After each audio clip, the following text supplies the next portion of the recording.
Halo teman-teman, kembali lagi dengan aku Safia Nabila Siva dengan NIM 220597403 dari Prodi Pendidikan Teknologi Informasi kelas A angkatan 2022. Nah, di sini aku akan menjelaskan materi tentang standarisasi jaringan komputer. Apa sih standarisasi jaringan komputer itu? Next, akan kita bahas. Standarisasi jaringan komputer dalam konteks jaringan komputer merujuk pada proses pengembangan dan penerapan aturan protokol dan spesifikasi yang merinci cara jaringan komputer harus dirancang, diimplementasikan, dan dioperasikan. Standarisasi ini sangat penting karena memungkinkan perangkat dari berbagai produsen untuk bekerja secara bersama-sama dan berkomunikasi tanpa hambatan, bahkan jika mereka dibuat oleh vendor yang berbeda. Salah satu standar yang paling terkenal dan paling banyak digunakan dalam jaringan komputer adalah Protokol Kontrol Transmisi atau Protokol Internet (TCP) atau IP yang menjadi dasar internet modern. Standar ini menentukan bagaimana data dikirimkan melalui jaringan dan bagaimana perangkat berkomunikasi satu sama lain di seluruh dunia. Nah, kali ini kita akan membahas tentang OSI, cara kerja OSI, fungsi tiap layernya OSI, dan kedua ada TCP/IP dan cara kerja UDP. Nah, kali ini kita akan membahas tentang OSI. OSI atau Open System Interconnection adalah sebuah model standar yang digunakan untuk menggambarkan dan memahami cara kerja jaringan komputer. Model ini terdiri dari 7 lapisan yang memiliki fungsi-fungsi yang berbeda dalam komunikasi jaringan. Setiap lapisan memiliki peran tersendiri dan berkomunikasi dengan lapisan yang berdekatan dengannya. Nah, berikutnya ada cara kerja OSI. Berikut adalah penjelasan singkat tentang cara kerja OSI pada standarisasi jaringan komputer. Yang pertama ada lapisan fisik, physical layer. Lapisan ini bertanggung jawab untuk menentukan bagaimana bit data dikirimkan secara fisik melalui media transmisi, seperti kabel tembaga, serat optik, atau gelombang radio. Ini mencakup spesifikasi perangkat keras seperti kabel, konektor, dan pengatur tegangan. Yang kedua ada lapisan data link atau data link layer, yang bertanggung jawab untuk mengatur aliran data antara dua node di jaringan. Ini memastikan transmisi yang andal melalui pengelompokan bit-bit menjadi frame-frame data, menangani kesalahan yang mungkin terjadi dalam transmisi fisik. Yang ketiga ada lapisan jaringan network layer, menangani rute dan pengiriman paket data melalui jaringan yang kompleks dan bertanggung jawab untuk menentukan jalur terbaik antara sumber dan tujuan, serta menangani routing dan switching. Yang keempat ada lapisan transport atau transport layer, yang bertanggung jawab untuk mengatur koneksi dan pengiriman data yang andal antara host, sumber, dan tujuan, dan memastikan bahwa data yang dikirimkan sampai dengan aman tanpa kesalahan, serta menangani kontrol aliran, pengaturan multiplexing, dan segmentasi data. Selanjutnya ada 5 lapisan sesi atau session layer, yang bertanggung jawab untuk mengelola, memulai, dan mengakhiri sesi komunikasi antara aplikasi di dua node. Ini memungkinkan aplikasi untuk berkomunikasi melalui jaringan dengan cara yang teratur dan terkoordinasi. Dan 6 ada lapisan presentasi atau presentation layer, bertanggung jawab untuk menerjemahkan, mengenkripsi, dan mengompresi data agar dapat dikirim dan diterima dengan benar, dan memastikan kompatibilitas antara sistem yang berbeda dan menyediakan enkripsi data untuk keamanan. Yang terakhir adalah lapisan aplikasi atau application layer, lapisan teratas dalam modul OSI, dan ini adalah lapisan paling dekat dengan penggunaan dan menyediakan antarmuka untuk aplikasi jaringan seperti web, browser, email, dan protokol VTP. Selanjutnya ada fungsi tiap layer OSI. Model referensi OSI atau Open System Interconnection adalah kerangka kerja konseptual yang digunakan untuk memahami bagaimana komunikasi jaringan komputer terjadi. Model ini terdiri dari 7 lapisan yang masing-masing memiliki peran dan fungsi tertentu. Berikut adalah fungsi tiap lapisan pada model referensi OSI. Yang pertama ada layer fisik atau physical layer. Fungsi utamanya adalah untuk menangani transmisi bit mentah di antara perangkat dalam jaringan, melakukan spesifikasi fisik dari media transmisi seperti jenis kabel, konektor, dan sinyal elektrik atau optik yang digunakan. Selanjutnya menangani pengiriman dan penerimaan data dalam bentuk bit-bit secara langsung tanpa melakukan pemrosesan lebih lanjut. Yang kedua ada layer data link atau data link layer, bertanggung jawab untuk menangani transmisi data di antara perangkat dalam satu jaringan lokal atau LAN Memastikan pengiriman data yang andal dan bebas dari kesalahan melalui penggunaan kontrol aliran dan deteksi kesalahan. Menangani pembuatan dan penghapusan kerangka data frame serta pengaturan akses ke media transmisi bersama. Contohnya seperti protokol MAC atau Media Access Control. Yang ketiga ada layer jaringan atau network layer. Bertanggung jawab untuk mengatur pengiriman data antara jaringan yang berbeda dan menentukan rute terbaik untuk data melalui jaringan. Melakukan pengalaman logis misalnya dengan penggunaan alamat IP untuk mengidentifikasi perangkat dalam jaringan. Memastikan pengiriman paket data yang efisien dan aman melalui proses routing, switching, dan pengalihan.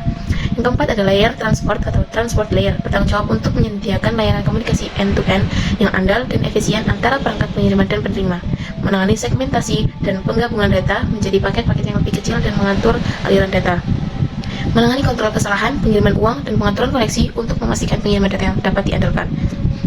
Yang kelima adalah layer sesi, session layer, menangani pembuatan pemeliharaan dan penutupan sesi komunikasi antara aplikasi di dua perangkat yang berkomunikasi, menangani kontrol sinkronisasi, manajemen dialog, dan pemulihan sesi dalam komunikasi. Yang keenam ada layer presentasi, presentation layer, bertanggung jawab untuk mengelola format data yang diubah antara format yang dimengerti oleh aplikasi dan format yang dapat ditransmisikan melalui jaringan, melakukan enkripsi, kompresi, dan enkapsulasi data agar dapat disampaikan secara efisien dan aman. Yang terakhir adalah layer aplikasi atau application layer, layar teratas pada modul OSI yang berinteraksi langsung dengan aplikasi pengguna, menyediakan antarmuka untuk aplikasi pengguna dan layar jaringan seperti transfer file, email, dan akses web, memfasilitasi pertukaran data dan interaksi antara aplikasi di berbagai perangkat dalam jaringan.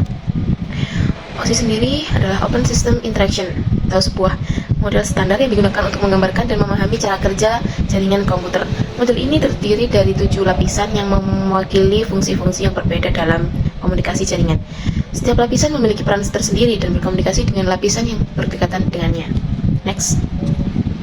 Nah, di sini ada TCP/IP, yaitu singkatan dari Transmission Control Protocol atau Internet Protocol. Ini adalah kumpulan protokol yang digunakan untuk mengatur komunikasi data dalam jaringan komputer dan digunakan sebagai dasar utama untuk internet modern.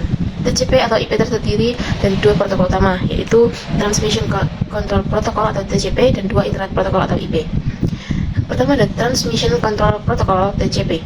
TCP bertanggung jawab untuk memastikan pengiriman data yang andal antara perangkat dalam jaringan. Dan ini mengatur transmisi data ke dalam paket-paket yang lebih kecil dan memastikan bahwa paket-paket tersebut tiba di tujuan dengan benar dan dalam urutan yang tepat. TCP menggunakan mekanisme pengiriman ulang, tanda terima, dan pengelolaan data untuk memastikan keandalan dan integritas data selama transmisi. Yang kedua ada Internet Protocol atau IP, bertanggung jawab untuk menangani pengalamatan dan routing paket data dalam jaringan. Ini memberikan alamat unik kepada setiap perangkat dalam jaringan yang dikenal sebagai alamat IP. IP menentukan rute terbaik untuk data melalui jaringan berdasarkan alamat tujuan, memastikan bahwa data mencapai tujuan dengan efisien. Nah, di sini ada cara kerja TCP/IP, kumpulan yang bekerja sama untuk mengatur komunikasi data dalam jaringan komputer. Cara kerjanya dimulai dengan segmentasi data oleh protokol TCP yang memecahkan data menjadi segmen-segmen yang lebih kecil dan memberi nomor urut pada setiap segmen. Kemudian, protokol IP memberikan alamat IP tujuan kepada setiap segmen dan menentukan rute terbaik melalui jaringan. Segmen-segmen tersebut kemudian dikirimkan melalui jaringan menggunakan protokol IP dan perangkat menerima, mengumpulkan kembali dan memeriksa segmen-segmen tersebut. Setelah data dinyatakan aman, protokol TCP mengirimkannya ke aplikasi penerimaan untuk digunakan. Ini memastikan bahwa data dapat dikirimkan dengan andal dan efisien di seluruh jaringan komputer, memungkinkan berbagai aplikasi dan perangkat untuk berkomunikasi secara efektif. Nah, di sini ada gambarnya UDP dan TCP. Ya. UDP adalah protokol transport layer yang bekerja di atas protokol internet protokol IP dalam suite TCP/IP. Berbeda dengan TCP yang menyediakan koneksi yang andal dan terjamin, UDP merupakan protokol yang tidak terkait connection list dan tidak menjamin pengiriman data yang andal. Cara kerja UDP dan pada IP. Cara kerja UDP pada IP adalah sebagai berikut. Pertama, data dikirim dari aplikasi pengiriman ke protokol UDP. Kemudian UDP menambahkan informasi header yang mencakup port pengiriman, port tujuan, dan panjang data, tapi tidak ada informasi terkait koneksi atau pengiriman ulang. Kemudian, paket UDP dikirimkan melalui jaringan menggunakan protokol IP. Di sisi penerima paket UDP diterima dan diserahkan ke aplikasi penerima. Aplikasi harus menangani segala jenis kontrol kesalahan jika ada, karena UDP tidak memiliki mekanisme untuk mendeteksi atau memperbaiki kesalahan pengiriman. Keuntungan penggunaan UDP adalah kecepatan dan efisiensi, karena tidak ada overhead yang terkait dengan pengiriman data yang andal dan pengelolaan koneksi. Namun, kerugiannya adalah ketidakandalan, karena tidak ada jaminan bahwa data akan tiba di tujuan atau tiba dalam urutan yang benar. Oleh karena itu, UDP umumnya digunakan untuk aplikasi yang membutuhkan pengiriman data dalam waktu nyata seperti streaming video, game online, dan VoIP atau Voice over IP, di mana kecepatan dan responsivitas lebih penting daripada keandalan mutlak. Nah, selanjutnya ada network protocol. Serial Line Internet Protocol atau SLIP merupakan protokol yang memungkinkan pemindahan data IP melalui saluran telepon. Simple Mail Transfer Protocol yang umumnya digunakan untuk pengiriman email. Protokol ini digunakan untuk pengiriman data dari komputer pengiriman email ke server email penerima.